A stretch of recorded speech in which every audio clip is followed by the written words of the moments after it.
Hello, universe. It is the 3rd of February, 2322. It is 11:56 p.m. And I've listened to today's earlier recording 3 times, more than I should have, and feel bad. I meant to get back and record something after there, but got caught up, got going to work, and so here it is, 12 hours later.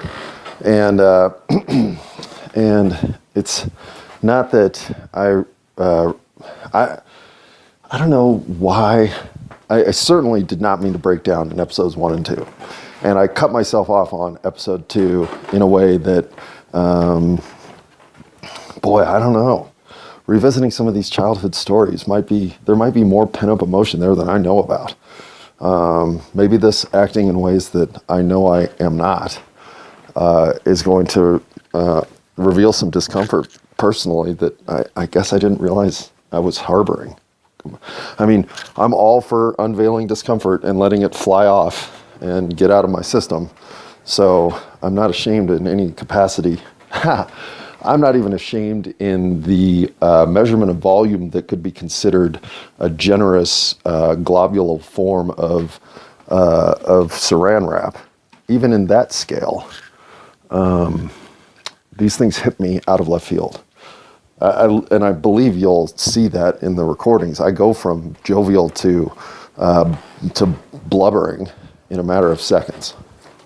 Because I guess when you know you've been unfaithful to your real self by acting under the forces of things like peer pressure or societal expectation or self-misrepresentation, there's so many ways to be twisted and turned into knots that to pretend that there's a single formula that does it to us, well, that's just way too generous.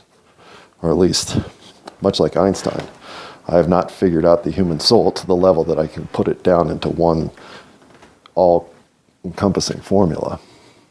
But if we're not capable of being touched by those moments in which we know we could have done better, should have been better, had opportunities to stand up for who we are rather than sit down and eat a piece of who we are. I like those moments. I like knowing that I am better today than I was then, that I have found ways in life to be stronger now than I was when I was weak. I appreciate hard work and progress in going from actions that were less than noble to actions that are. Those are transitions that don't come without work, without self-reflection, without disappointment, and frankly, and courage, and the knowledge that improving oneself is not just important and available, but something that has to be invested in. And I admit have I been luxurious in that point. I basically told the world that I am going to take as much time as it is necessary to figure out who I am before I'm willing to do anything as a step as to what that means. So 52 years and 9 months into this journey, I can tell you that if I have to weather the storm of past transgressions in a way that I'm losing some of those dissociations I had and coming to terms with the actions that need to happen going forward, a stronger me is in real time evolving through that process. So I don't feel weakness when I'm emotional. I feel strength. And again, we've been trained the opposite. Emotions are weak. Emotions are invulnerabilities. They are vulnerabilities. They are ways that you can be taken advantage of. We react emotionally. People can trigger you emotionally. You are triggered emotionally to purchase all the time. Because I don't think we have depth in our emotional life. We aren't given, there should be community discussions about how emotionally triggered we are as human beings. Emotional reactions are 90% of the mistakes we make. we do something emotionally reactive, improperly, and it gets the best of us. And I'm making up numbers. I'm not going to stand by 90%, but I know in my life, most of my biggest regrets come from emotional overreactions, because I was never a person who was scaling my emotions in a proper fashion. I would cork them and cork them and cork them until they would blow out of a champagne bottle like a New Year's Eve party. But it was never a festive occasion that champagne bottle uncorked. It was some unraveling of situation or self that frankly was paradigm destructive for whoever was involved. And these things are all because an emotional turd like me didn't learn how to swim in the bowl. I was told I needed to be flushed down every time I was there. Well, how? That isn't true. And your emotions aren't turds, they're flowers. They truly are. It's just a question of being able to cultivate them in a way that they bloom, rather than shrivel. Or what do plants do? They wither and die. You don't want your emotions in a withering state. I can tell you that, especially because they can be in a flowering state. And that is you coming to terms with being okay about being emotional. So what? Cry a little if you're a guy. It's okay. I certainly forgive myself for that, and I would forgive anybody else. Not that this is something that needs to be forgiven. This is just who we are. You don't forgive the state of being that you were born into. You accept it, and you let other people that tell you you're wrong, you tell them to fuck off. Or you don't. I don't know. I mean, literally, your life's your call. I'm not telling you how to live your life. Never have been. Work today sucked.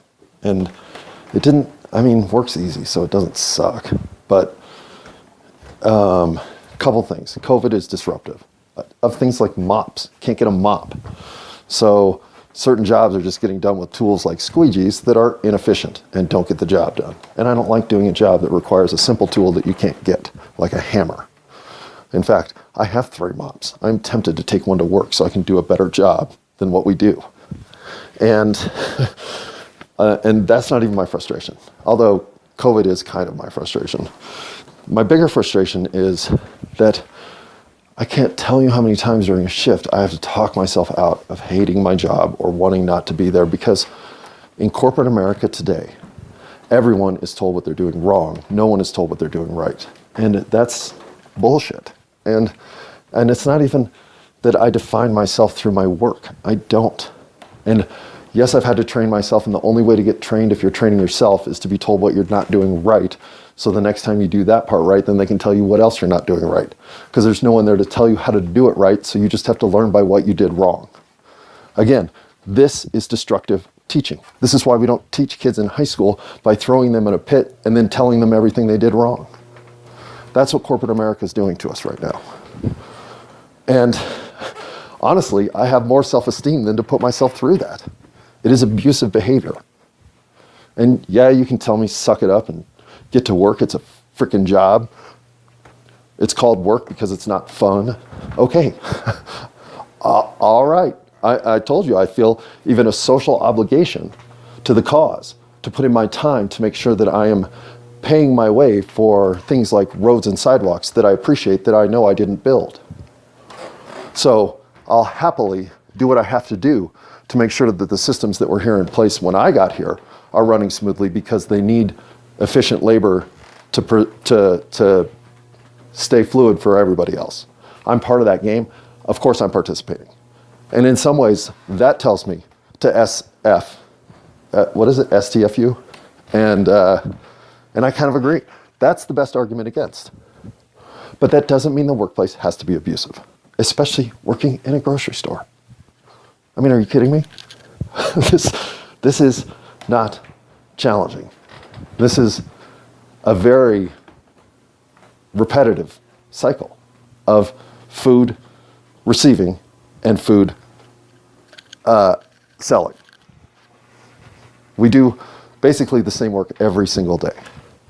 So our system should be one of efficiency, lists of obligation that are being checked off, and congratulations on jobs well done. There doesn't need to be strife or petty, condescending management missions in that environment. Those are out of place. This should be a model of efficiency. And what is it? It's a bunch of people vibrating in some sphere of disharmony that always feels suffocating. I always feel like I need to get out of there to breathe. So I don't think I'll be ending this one on any blubbering tones of woe, because frankly, this is one place where I do stand up in the workplace. I do tell my coworkers when I think they're doing a good job. I make sure people are aware that I think they're working hard, that they've got, that they're busting their butt. And I get that from 2 of my coworkers, 2.5 really. And I only say half because I've barely worked with him, but he's probably the best example of all. My point is, that's the only place I'm getting it. And we're giving it to each other. And do you know why? Because nobody's giving it to us. And that's not fair. Don't take my labor for granted. Appreciate it. That's all I'm asking. I'm asking for an environment in which I'm appreciated, for the work I'm contributing to do better for all of us. And if that's asking too much, well then, literally, I should just quit working.